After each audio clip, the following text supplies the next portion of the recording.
যাচ্ছে, কিন্তু আমাদের বাবাদেরকে দেখলে বোঝা যাচ্ছে না যে কে কোন ধর্মের।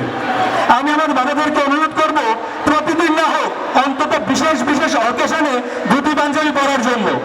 আর আমাদের যারা চাকরিজীবী চাকরি করেন তাদেরকে আমরা দেখতে পাই মোবাইলে যখনই ফোনটা রিসিভ করেন তখন এমন একটা কিছু বলেন যেটা আমাদের ধর্মের অনুমোদিত নয়।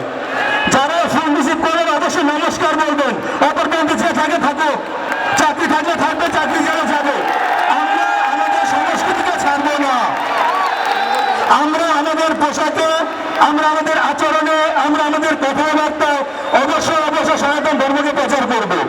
আর একটা বিষয়, আপনার মন্দিরে কেউ যেন আঘাত না করে সেই জন্য আমরা আন্দোলন করছি, কিন্তু আপনার মন্দিরে যেন কতটা ভাষা না বাঁধে সেটা আপনাকে দেখতে হবে, সেই ব্যাপারটা আপনাকে নিশ্চিত করতে হবে। মন্দির টিকিয়ে রাখা মানে কিন্তু শুধু মন্দিরের বিল্ডিংয়ে টিকিয়ে রাখা নয়, মন্দিরের ভিতরে পবিত্রতা রক্ষা করা আপনাদের দায়িত্ব।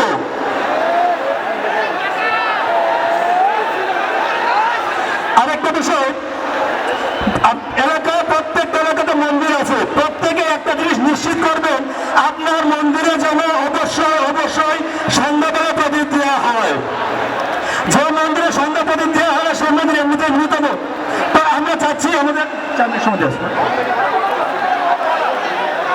আমরাও দেখতে পাচ্ছি ওখানে গাছের উপর অনেক লোকজন আছে, আপনি একটু সাবধানে বসবেন। তো যাই হোক, আরেকটা বিষয় আমাদেরকে দেখা যায় যে ধর্মান্তরিত হয়ে যাওয়া। অনেক বাবা-মারা বলেন যে মহারাজ আমাদের ছেলেমেয়েরা ধর্মান্তরিত হয়ে যাচ্ছে। ধর্মান্তরিত ছেলেমেয়েরা ধর্মান্তরিত হবে না কেন? আপনারা কি তাদের ভিতরে ধর্মের প্রতি আন্তরিকতা তৈরি করতে পেরেছেন? আজকে এই যে আমার এখানে যে বোনেরা বসে আছে তারা ধর্মের জন্য ঘর থেকে বেরিয়েছে, এদেরকে কেউ ধর্মান্তরিত করে দেখেন দেখি কারা তাকে সামনে ধর্মান্তরিত করা। আপনার মেয়েকে কেন ধর্মান্তরিত করতে পারছে? আপনার মেয়েকে যখন, আপনার ছেলেকে যখন আপনি ইংরেজি কবিতা শেখাতে পারেন, টুইঙ্কেল টুইঙ্কেল লিটল স্টার, তখন তাকে সংস্কৃততে ধর্মশাস্ত্রটাও শিখিয়ে দিন। যখন আপনি তাকে শেখাতে পারেন এটা তোমার মামার বাড়ি, এটা তোমার কাকার বাড়ি, তখন তাকে তো ঠাকুর বাড়িটাও চিনিয়ে দিন। আমি এখানে আর সব দীর্ঘায়িত করবো না। আগামী 13 তারিখ 13ই ডিসেম্বর খুলনাতে মহাসমাবেশ আছে। আপনাদের সকলকে অনুরোধ থাকলো আপনারা সবাই সেই সমাবেশে যোগদান করবেন। সকলকে ধন্যবাদ। সকলের জয় হোক, সনাতনের জয় হোক। হরি ওম তৎসৎ। ধন্যবাদ। আমরা 3:50 থেকে 4টা পর্যন্ত বৈকালিক আজানের জন্য আমরা মাইক বন্ধ রাখবো। 3:50 থেকে 4টা পর্যন্ত।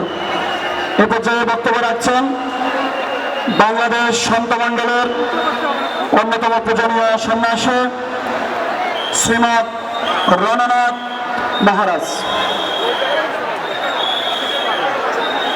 হরি ওম তৎসৎ।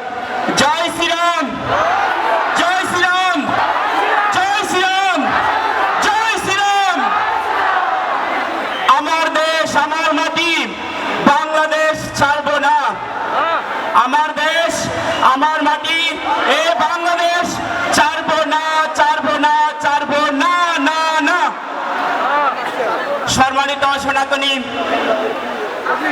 আমরা আমাদের স্বাধীনতা নিয়ে বাঁচতে চাই, আমরা আমাদের মান সম্মান নিয়ে বাঁচতে চাই, আমরা আমাদের মানবতা নিয়ে বাঁচতে চাই। আমরা বাংলাদেশের সকল সন্ত মণ্ডলী আজকে আপনাদের জন্য পথে রাস্তায় রাজপথে নেমেছি। আপনারা সবাই রাজপথে নেমেছেন। এই রংপুরবাসীকে অনেক অনেক ধন্যবাদ ও সাধু সমাবেশ জানাচ্ছি এবং শুভেচ্ছা জানাচ্ছি, গৈরিক শুভেচ্ছা জানাচ্ছি, অভিনন্দন জানাচ্ছি আপনাদেরকে। আমরা এই সন্ত মণ্ডলী যখন আমরা গতকালকে এসেছি, আমাদের এই বাংলাদেশ